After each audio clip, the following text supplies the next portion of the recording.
दोस्तों, आज हम बर्मन चैनल पर एक बहुत ही ज़बरदस्त कहानी शेयर करने जा रही हैं। हो सकती है आप में से सब लोगों ने सुना हो, पर मुझे लगता है इस कहानी की हर व्यक्ति को अपने जीवन में एक बार ज़रूर सुनना चाहिए।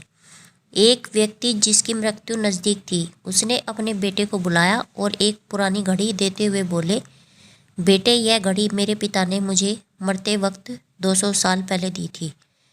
इससे पहले मैं तुम्हें इसे सौंप दूं, इसे किसी कबाड़ बेचने वाले के पास लेकर जाओ और उससे कहो तुम इसे बेचना चाहते हो और वह इसकी क्या कीमत दे सकता है। बेटा उस घड़ी को लेकर एक कबाड़ी की दुकान पर जाता है और जब वह लौट कर आता है और अपने पिता से कहता है कि कबाड़ी ने इस घड़ी के बदले 20 रुपये ऑफ़र किए हैं। ठीक है, अब इसे तुम किसी ज्वेलरी शॉप पर लेकर जाओ और पूछो इसकी वह क्या कीमत लगाता है। बेटा ज्वेलरी शॉप पर जाता है जहां उसकी कीमत 200 रुपये लगाता है। वह बात वापस लौटकर अपने पिता को बताता है कि 200 रुपये ऑफ़र किए हैं। उसके पिता ने कहा, अब तुम इस घड़ी को उस शॉप पर लेकर जाओ जहां पुरानी एंटिक चीज़ें बिकती हैं। वह वहां लेकर गया। उन्होंने कीमत 2000 रुपये ऑफ़र की। वापस आकर बेटे ने फिर पिता को बताया। पिता ने पुत्र से कहा, अब तुम इसे म्यूज़ियम में लेकर जाओ। पुत्र की आंखों में कुछ प्रश्न थे, पर पिता के अंतिम क्षणों में वह उनकी हर इच्छा पूरी करना चाहता था। वह उस घड़ी को म्यूज़ियम में लेकर गया जहां उसकी कीमत 20 लाख रुपए ऑफ़र की। बेटे की आंखों में चमक थी। पुत्र ने पिता को बताया कि वह इस दुर्लभ घड़ी को अपने म्यूज़ियम में रखना चाहते हैं। फिर पिता ने पुत्र से कहा कि मैं इस घड़ी के माध्यम से यह सिखाना चाहता था कि इस दुनिया में सभी जगह पर सही तरीके से सही वैल्यू मिल सकती है और यह बात संसार की हर चीज़ पर लागू होती है, इंसानों पर भी।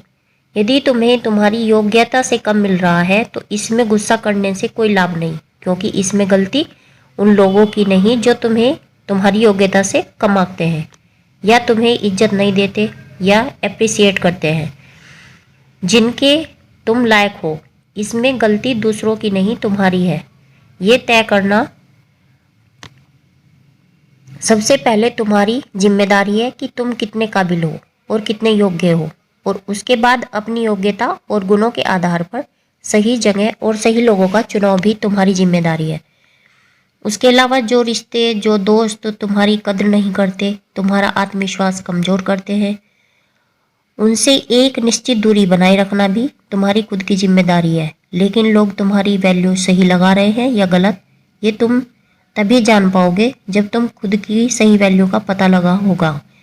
और उसके लिए तुम्हें सबसे पहले खुद की योग्यता और विशेषताओं का आकलन करना होगा, वरना तुम्हें लोगों द्वारा लगाई गई वैल्यू के साथ ही समझौता कर संतुष्ट होना पड़ेगा। और यदि तुम्हारी योग्यता से बहुत कम वैल्यू मिलेगी तो तुम्हारी वैल्यू 20 रुपये है या 20 लाख, दूसरों के बताने से पहले स्वयं जानना होगा। क्योंकि जब तुम सही वैल्यू को जान जाओगे तभी तुम अपने लिए आगे की सही दिशा तय कर पाओगे। दोस्तों, अगर वीडियो पसंद आई हो तो लाइक करना, चैनल को सब्सक्राइब करना और बिना स्किप करे अंत तक वीडियो को देखना। और यदि आज तुम्हारी वैल्यू के 20 रुपये या फिर केवल 200 रुपये ही है तो परेशान मत होना, क्योंकि यदि तुम अपनी सही वैल्यू जान जाते हो तो अपनी वैल्यू, अपनी औकात को तुम हर दिन धीरे धीरे बढ़ा सकते हो। बस उसके लिए पूरी जिम्मेदारी के साथ हर दिन पूरी मेहनत, पूरी निष्ठा, पूरी शिद्दत और मजबूत संकल्प शक्ति के साथ खुद का बेस्ट वर्जन बनाने में खुद को पूरी तरह से झोंक दो और इतने काबिल बनो कि भविष्य में तुम्हें कभी भी कम वैल्यू पर समझौता ना करना पड़े। और ऐसा तुम्हें अंतिम क्षणों तक करना होगा। दोस्तों, लाइक के बटन को जरूर दबा देना और अधिक से अधिक शेयर करना और चैनल को सब्सक्राइब करना। धन्यवाद।